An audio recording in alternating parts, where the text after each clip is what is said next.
నమస్తే శ్రీ మాత్రే నమః శ్రీ కృష్ణాయ నమః హిట్ టీవీ భక్తి ప్రేక్షకులకు స్వాగతం సుస్వాగతం అక్టోబర్ 1, 2025 నాటి మేషాది ద్వాదశ రాశుల వారికి ఎలాంటి ఫలితాలు వస్తాయి, ఏం చెయ్యాలి, ఏం చెయ్యకూడదు, అసలు వాళ్ళకి ఎలా ఉండబోతోంది అంటే మనకి మాసం మారిన ప్రతిసారి ఒక క్యూరియాసిటీ ఉంటుంది.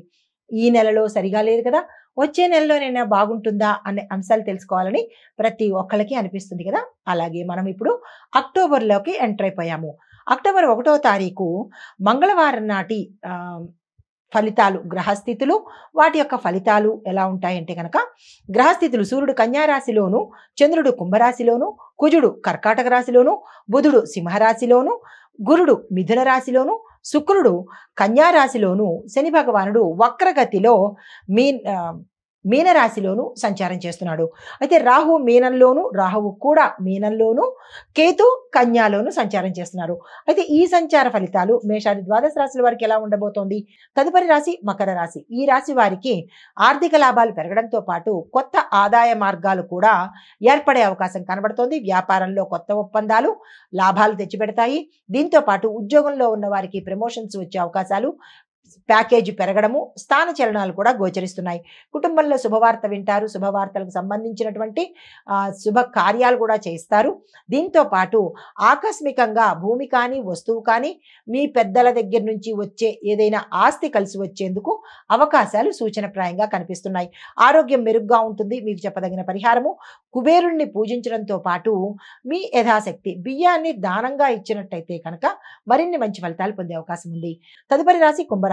ఈ రాశి వారికి మీ యొక్క రాశిలోనే చంద్రుడు సంచారం చేయడం వల్ల శక్తి, ఉత్సాహాలు ఎక్కువగా ఉంటాయి. కొత్త ఆలోచనలు ఫలప్రదంగాను శుభప్రదంగాను ఉండబోతున్నాయి. వ్యాపారంలో కొత్త ప్రాజెక్ట్స్ వస్తాయి. దీంతో పాటు ఉద్యోగస్తులకు మద్దతు లభిస్తుంది.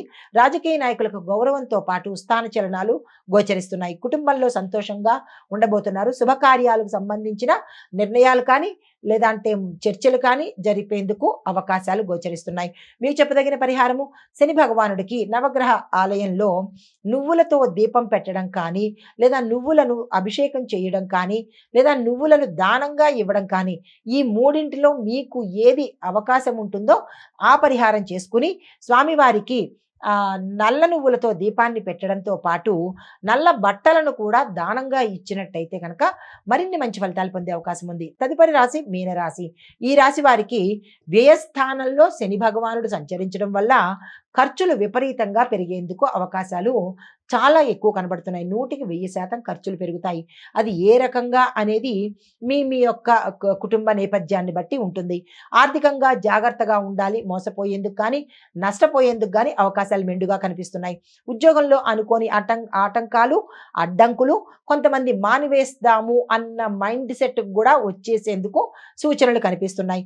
వ్యాపారంలో కొత్త భాగస్వామ్యాలు చేర్చుకోవడం కానీ లేదా అనుకోవడం కానీ చేసేటప్పుడు జాగ్రత్త వహించే ప్రయత్నం చేసుకోండి. విదేశీ అవకాశాలు ఉన్నవారికి మంచి ఫలితాలు గోచరిస్తున్నాయి. ఆరోగ్యం చూసినట్టయితే కనుక తలకు సంబంధించిన ఇబ్బందులు వచ్చేటట్టుగా కనబడుతోంది. జాగ్రత్తలు తీసుకోండి.